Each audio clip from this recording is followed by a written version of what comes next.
Par sa politique audacieuse, il a marqué l'histoire du XXe siècle. Mikhaïl Gorbatchev, né fils de paysan, dirigea l'URSS de 1985 à 1991. L'homme qui voulait moderniser l'Union soviétique, mais qui aura aussi provoqué sa chute. Nous accordons beaucoup trop d'importance à la chute du mur de Berlin. Il est vrai que c'est un remarquable symbole. Mais il faut dire aussi que c'est surtout l'aboutissement d'une évolution qui a commencé 5 ans plus tôt. Les premières réformes datent de 1985. Ce sont d'abord les premières élections libres en Russie, c'est aussi l'abandon par l'Union soviétique de la doctrine Brejnev. Lorsqu'il arrive au pouvoir à 54 ans, Gorbatchev représente une nouvelle génération au Parti communiste. Son objectif est simple, moderniser l'économie par des réformes structurelles, bien loin des principes édictés par Lénine. Réformateur à l'intérieur, mais aussi en dehors des frontières. Dès 1984, il se rend à Londres chez la très anticommuniste Margaret Thatcher. Il annonce que l'URSS est prête à une réduction bilatérale des armements nucléaires. Le dialogue se fera aussi avec le président américain Ronald Reagan.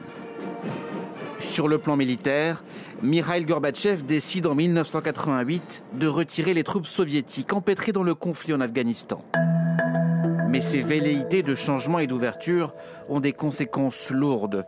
L'économie s'effondre, l'appareil politique se crispe. Les réformistes lui reprochent d'être trop lent, quand les conservateurs l'accusent de mener le régime à sa perte. Lors du coup d'État de 1991, il est en vacances en Crimée. Ses adversaires le placent en résidence surveillée. Il est alors écarté du pouvoir. Quelques mois plus tard, le drapeau russe flotte sur le Kremlin. Poussé par Boris Eltsine, Gorbatchev démissionne. C'est la fin de l'URSS. Bien sûr que nous avons fait des erreurs. Nous avons trop attendu pour réformer le Parti communiste, pour réformer l'Union soviétique aussi. Nous n'avons pas anticipé les problèmes à venir. Lorsque les gens ont commencé à gagner plus et à consommer plus, le marché n'était pas du tout approvisionné pour répondre à la demande. D'où ces files d'attente énormes dans les magasins. Gorbatchev était malgré lui un homme de paradoxe. Récompensé par le prix Nobel de la paix pour sa contribution à la fin de la guerre froide, il reste encore aujourd'hui l'un des dirigeants les moins populaires de Russie.